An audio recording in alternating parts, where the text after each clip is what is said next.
friend time. Hey guys, welcome back to the Tea Party Podcast. It's a podcast where you find new friends and new music. And this weekend, we are out in Colville, Washington at FarmJam, and I have the man behind it all, Greg Knight, hanging out with me. Greg, how the heck are you, buddy? Hey, I'm great, Ty. How are you, buddy? I am doing fantastic. This has been an incredible weekend. I'm so excited for everything that's going to keep coming on. But give everybody kind of some background of how FarmJam started. I know it was in 2019, and then in 2020, obviously it didn't happen, but we are back rolling here in 2021. That's right. We're back. We're glad to be back. We started it. My wife and I started the conceptualization in 2018. And after a year of planning, our first event was 2019.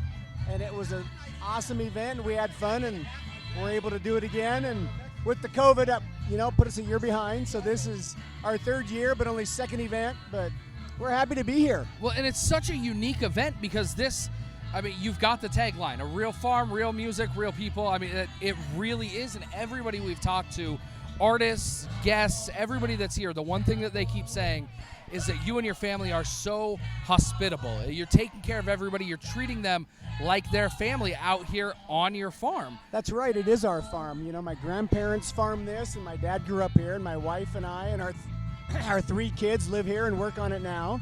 And we wanted to treat all the musicians and stage crew and production crews just like family. We surrounded ourselves with a team of amazing people who do the same thing, as you can attest to. It's just wonderful. We're blessed to be able to do this. It's true, and every time somebody from Colville walks by here, they have nothing but good things to say about you and your family and how big of an event this is for Colville, especially this year, coming out of COVID and out of everything that's happened. How important is it for you to do something not just of this scale in this place that's yours, but for the community?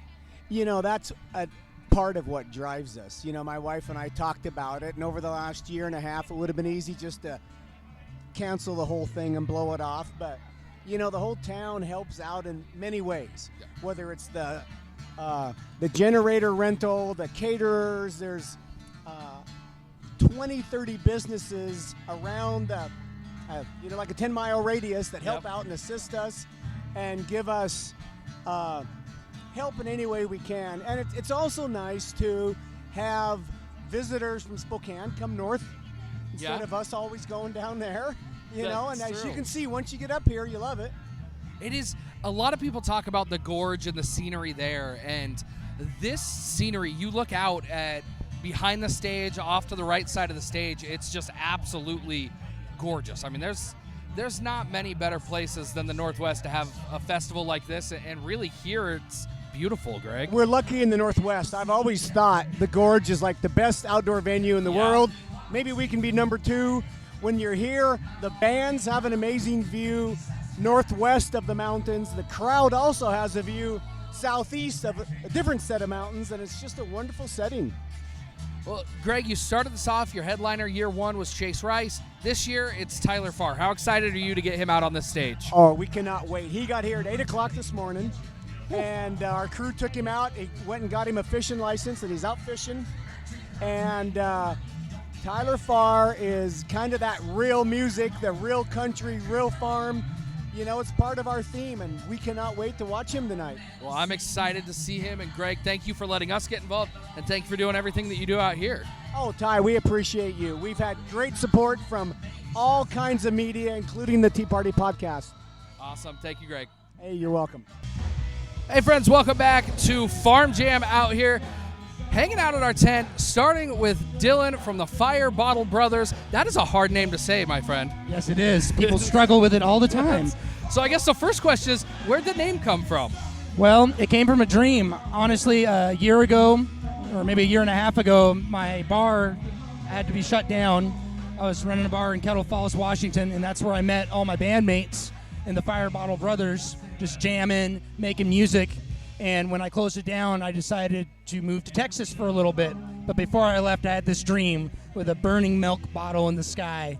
And we commemorated that dream because it is the dream of pursuing music with a tattoo. Yeah. And then they named the band after it after I left. And then, long story short, I came back because I pulled my head out of you-know-what, and it's great to be with these guys to make music. So was there something in Texas that drew you down there, or you were just like, I need a fresh start? chasing work, wanted a fresh start, Gotcha. and kind of lost my mind in all the madness, honestly, and I'm glad to be back. It was the right thing to come back home. So.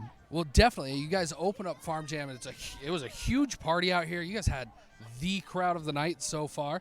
But, I mean, you guys had people dancing and jumping around, and you play a very unique style of music. There's not a lot of country bands that have a saxophone in them. No, That's there's not. deep It's now. sort of a cheat code locally. A lot of people around here haven't heard a saxophone live, so it's fun to get to be able to show that to people. Well, and me personally, I am a huge fan of country bands with saxophones. I know it doesn't happen a lot. We've got a friend of the show named Chris Ferrara that plays a lot in Nashville. He's got a saxophone in his band, and it adds something different. You guys kind of have this country funk style. Was there something when you set out to make the band? Did you have a direction, or you were like, we want to jam, and then this is kind of the direction that it went in? So when I met Dylan, I had known his younger sister in high school, and he heard that I played music, so I decided to come in and play a set for him at the bar. And I sat there and played a pretty garbage set by myself on ukulele, but then he started playing guitar, and I played alto saxophone at the time. So it was just me and him playing for whoever was there that night. And then eventually we just sucked more people into it. That's how we got Gunner, my close friend, who plays the violin. Just feeling the music. There you go. Absolutely. Well, and watching everybody out here, that may be the best way to describe kind of everybody out here. They were just feeling the music, people dancing. It was such a good time. It's such a great way to open up a festival in essentially what's in your guys' hometown. And is that how you kind of got hooked up here, is just being kind of that big local band? Yeah, we've been working on it for about a year and a half now since I had to close the bar down. We all met, and then it became a thing, and we've been pursuing it ever since then, and we're passionate about it because of the local community. We live here, we work here, and we want to provide music and interact with everybody around us that enjoys that too. And that's what you saw out there. It was all of our really good friends coming out to support us, and we can't thank them enough. FarmJam's about the community, and they came out for us tonight, and it's been too cool. Well, it definitely helps when you have that kind of local support from your friends and family when you're trying to build up, especially a music career. It's kind of that unique area where you have to have that ground level support to be, I mean, any level of successful. Yeah, it's the launch pad. I mean, Absolutely. Everybody starts at their hometown. So, and to have such a great community that loves music so much and is willing to support people, support events like this, I mean, it's a treat. Where can people follow you guys on social media and keep up with what you got going on? Facebook. We got Facebook, and we doing better someday. We'll get more things going, but hopefully hitting the studio here this November to get some real time with a professional recording system to get our original stuff down, and we'll be sharing it shortly thereafter. So awesome. Dylan, Dean, thank you guys so much. Thank you, Ty. It's been fantastic. Thank you, sir. And look forward to seeing what you guys do in the future.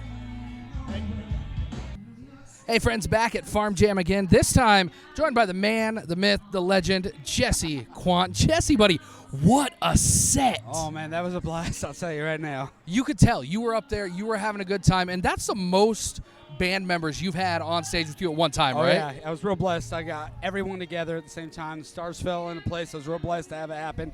I had a super group up there. Those guys made it happen. I just went up there and sang the lyrics, man. I'm telling you. So is that something that like you try to get them all together and sometimes it works, sometimes it doesn't, or was Absolutely. this special? My dream group is to have a band like Joe Cocker.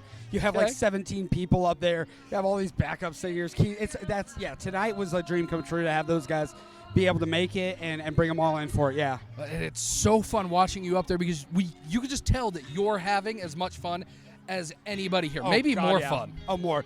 I feel like a kid at Christmas, and I will for like the next week. You know, every time we fair. get to do any show, it feels like that. But when you get these mega shows, oh, come on, it's awesome. That's what you do it for. That's true. Give me the story behind your gold guitar.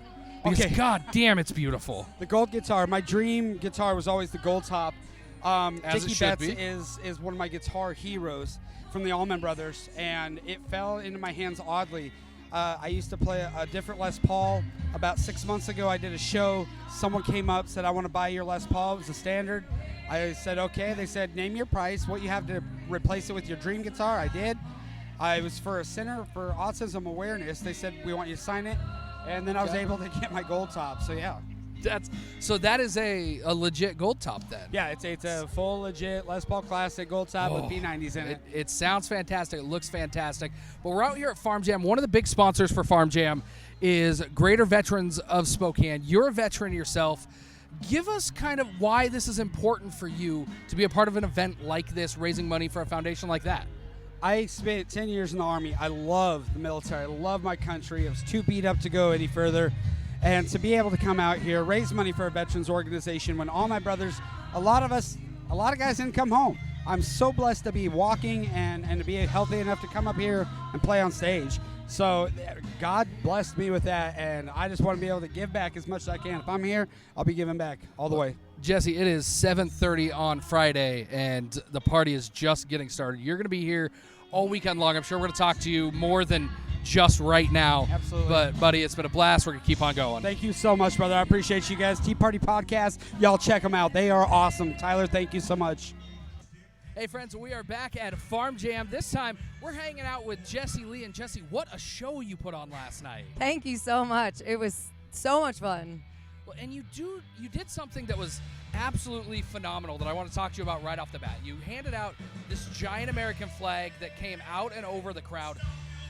Tell everybody kind of where that idea came from. So we actually, it's not even our idea. It's a group called Flag Called Freedom, and it's a veteran, an injured veteran who has started this movement of trying to get this flag across the country, and with the idea of just trying to support patriotism and unity. And so we were playing the Oregon Jamboree, and he reached out to the Oregon Jamboree and said, hey, I've got this flag. I want as many American hands to touch this thing as possible throughout the next year or so. And I thought Jamboree would be a great place. And Oregon Jamboree said, we know the artist who we think would be the perfect fit to do this. So we did that during our set. I got to meet him, and it was an incredible moment. And afterwards he said, you know, our goal is to do this everywhere. So as you tour, if you want to take the flag, please let me know. And so we've just reached out to him, and we've ended up with it at 4 of our shows in the last 3 weeks. And it has been such an honor to be able to have our beautiful American flag as part of our show and share that moment with our fans. Well, and I just came from a festival last week called Freedom Jam in St. Louis that was another event like this to help support veterans. Here we've got Greater Veterans, and not only did you have that, then you had the color guard up on stage with you. How surreal was that moment, looking out at the flag there, having the color guard standing next to you, singing a song like that? It was surreal. Like, you can't even really describe that feeling. And each time we've done it, it's been a very special thing. But having the color guard on stage with us last night was a moment that it brought so much reality to what was happening, so much reality to the sacrifice that is made so that our colors can be out there. Our red, white, and blue is protected and by the boys that were standing up on stage last night. And it was incredible. It was so special and something that I'll never forget. And then on top of that, not only do you come out here and put on this fantastic, I want to call it like a Nashville-style country show. It's something that you'd see at Tootsie's every Thursday night. Yeah. And it's so much energy. But then you mix it up a little bit. You throw a little M&M in there. It was such a good time. And that, I assume that's how all of your shows are. It's just a party all the time. Yeah, that's our goal. You know, I feel like our responsibility as artists is to create something where people can lose themselves. And so to create just fun songs, that feel good songs, some songs that have a little nostalgia. That's the Eminem part of it, bringing that in, and where everybody goes, really? Is this chick rapping Eminem right now? But crushed it, by the way. And you see people singing along of all ages. It's just a fun moment. But to switch things up, keep them on their toes, but to also stop and make sure that we are remembering those who aren't here with us because they're off fighting, so that we can have these moments, so that we can come together in this way. And so so that every show, it's definitely on my heart to make sure that all of those pieces are touched throughout the show. And you mentioned playing the Oregon Jamboree. I assume that you've played a ton of festivals this year because we got to hang out a little bit after the show, did a little bit of campground karaoke, and that's not something that a first-time festival artist typically does. I mean, you were so comfortable walking around out there, so I assume you've been on the festival circuit this summer. Yeah. So we've been, we just came off Sutherland Country Music Concert. It's actually their second year of their festival as well. Nice. And then Oregon Jamboree that's been around for a long time and is huge. And we've been at festivals, and opening acts are most of what we play throughout the summer. So, and we love it, and being able to go into campgrounds and just crash campgrounds and sing and party and drink, and it's a good time. Well, it was a blast. So if you see her at a festival, stay up late because she might end up somewhere near you. Jessie, it's been a blast, and Thank you so have a good much. weekend. Thank you. You too. Hey friends, I am back here at FarmJam Festival Sunday morning. Gates just opened, and hanging out with me after what was an incredible night is the one and only DJ Matty. Matty, buddy, how the heck are you? I'm up. I'm vertical. Last night was absolutely insane. It was a dream of mine to be able to do that, and I think I knocked it out of the park. You absolutely did. And what we're talking about is Saturday night here on the farm. It was a late night party with DJ Matty after Tyler Farr got off the stage, and there was so many people that hung out just to hang out with you, Matty. That had to be incredible. It was, like I said, a bucket list of mine. And it happened. We created it. It happened. We're going to do it again. Oh, absolutely. If you missed out on it this year, you're going to want to get your tickets next year just for that party. It was incredible. The fans were into it. You were into it. It was so fun to watch. You get to do what you do on a stage like that. I mean, it's not something that I think a lot of people, when they think of DJs and they think of what you do, they expect kind of the in-between the music thing. But you were up there headlining by yourself. How long has that been something that you wanted to do? You know, it's a passion of mine, music, and the DJ. You know, I do a lot of weddings, a lot of corporate events, but to be able to kind of get up on stage of this magnitude and play to the masses, the crowds, it's just, I feel off the energy and I play off the energy, and it's amazing. And you did a great job of that last night. But now, FarmJam, you're the one that helped me get here. You were a huge part of putting on this event just in general. We're 2 days through. How do you think it's been going? It's a well-oiled machine, and this is a building block. You know, the first year, 2019, FarmJam, I wasn't here. Greg Knight and his wife brought me into it, and last year, obviously, we couldn't do anything. The world shut down, and now we're here, 2021, and it's awesome. It's going to be building. It's going to be bigger and better every year. Well, and you've done some of the stuff like this, working with artists, running live sound, that sort of thing, and kind of filling in the gaps in between artists. But this is a little bit different. They've got you up on the side of the stage, hanging out in between sets. You're not in the background somewhere. You are front and center all weekend long, my friend. Yeah, it's like I said, it's a dream come true. It's a bucket list item of mine, and I'm here, and I'm gonna be real. It's gonna be awesome. It's gonna be fun. I'm gonna create energy and play off the crowd. That's how it works. Well, and you do a hell of a job at it. Best in the business, that is for sure, man. And I'm going to let you get back up there. We're going to get ready, rocking and rolling for day 3. Hopefully have a couple more artists stop by here. But, Matty, I appreciate you, buddy. I really appreciate you, Ty. Hey, friends, we are back here at FarmJam day 3. And I am sitting down now with Kasey Tyndall. Kasey, how the heck are you? I'm so good. I'm just so pumped to be here.